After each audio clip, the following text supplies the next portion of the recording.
আসসালামু আলাইকুম। যারা টিন সেট বিল্ডিং করবেন বা টিন দিয়ে বিল্ডিং করতে চান, সাইডে গাঁথুনি এবং উপরে টিন দিয়ে করতে, তাদের উদ্দেশ্যে আমি একটা কথা বলতে চাই। দেখেন এখানে যে এই প্রবলেমটা হয়েছে, যে প্রথম আমরা কাজ শুরু করে দিয়েছি বা কাজটা অতটুকু হয়ে গেছে, কিন্তু এখন বলতেছেন যে এটার উপরে ছাদ দিতে পারবো কিনা বা আমরা ছাদ দিতে চাই।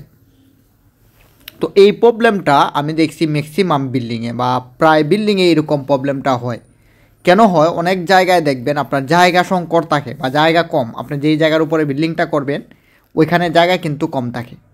যেমন আমরা এখানে যে বিল্ডিংটা করছি, হয়তো এখানে 5% জায়গা, কিন্তু আমরা যে মূল বিল্ডিংটা করতেছি এটা প্রায় 3 থেকে 3.5 শতাংশ জায়গা চলে যাবে বিল্ডিংয়ে, কিন্তু জায়গা থাকতেছে কম। কিন্তু এখানে যে বিল্ডিংটা করা হয়েছে ওনাদের বাজেট হইল প্রায় 12 লক্ষ টাকার মতো। তো 12 লক্ষ টাকার মতো বাজেট যদি হয়, তাহলে এখানে প্রায় 1000 বা 1100 স্কোয়ার ফিটের মতো হবে বিল্ডিংটা।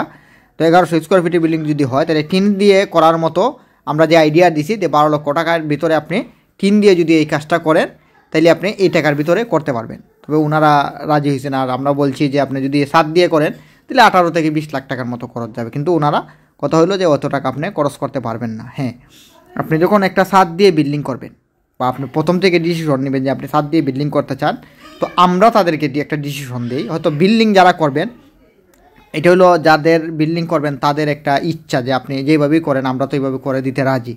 তবে আমরা যেই পরামর্শটা দিয়ে থাকি যে আপনি যদি ফাউন্ডেশন দিয়ে বিল্ডিং করেন বা ছাদ দিয়ে বিল্ডিং করেন, মিনিমাম বা কমপক্ষে আপনি 2 তলা ফাউন্ডেশন দিয়ে বিল্ডিংটা করবেন। কেন?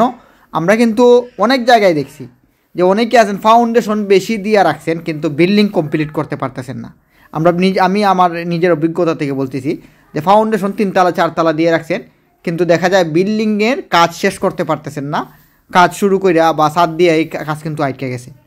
আবার অনেক জায়গায় আমরা দেখছি এরকম যে ফাউন্ডেশন দিছেন না কিন্তু বিল্ডিং করে রাখছেন টিন সেট, কিন্তু ওনারা পস্তাইতেছেন যে আমি যদি ফাউন্ডেশন দিয়ে রাখতাম তাহলে তো আমি এখন ছাদ দিতে পারতাম। এটা হলো মনের একটা আবেগ থাকে অনেকের এরকম।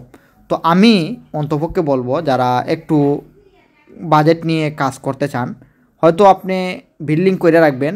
আমার মনে হয় যে কমপক্ষে 2 তলা ফাউন্ডেশন দিয়ে যদি আপনি বিল্ডিংটা করে রাখেন, আর অন্তপক্ষে আপনি 2 রুম শেষ করলেন, আপনি 4 রুমের একটা বিল্ডিং করলেন, আপনার 2টা রুম কাজটা শেষ করে রাখলেন, আর পরবর্তী 2 রুম হয়তো কিছুদিন পরে করলেন। এটা আমার ব্যক্তিগতভাবে বলতেছি, যাতে আপনারা পস্তাতে না হয়।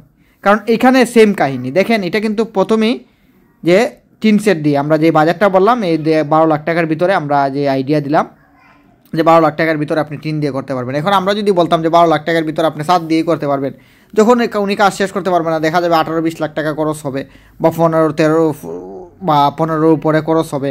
15 ভিতরে হইলে হয়তো ওনারা মাইনা নেবেন, কিন্তু 15 লাখ টাকার উপরে হইলে তো ওনারা আবুল তাবুল যে আপনারা কী হিসাব দিলেন, এই না সেই না। তো আমরা সবাইকেই অনুরোধ করে বলবো যে আপনারা প্রথমে বাজেট চিন্তা করবেন, তারপর একটু মনোযোগ দিয়ে কাজ করবেন। কারণ টিন সেট বিল্ডিং সবাই কিন্তু পস্তায় পরবর্তীতে ছাদ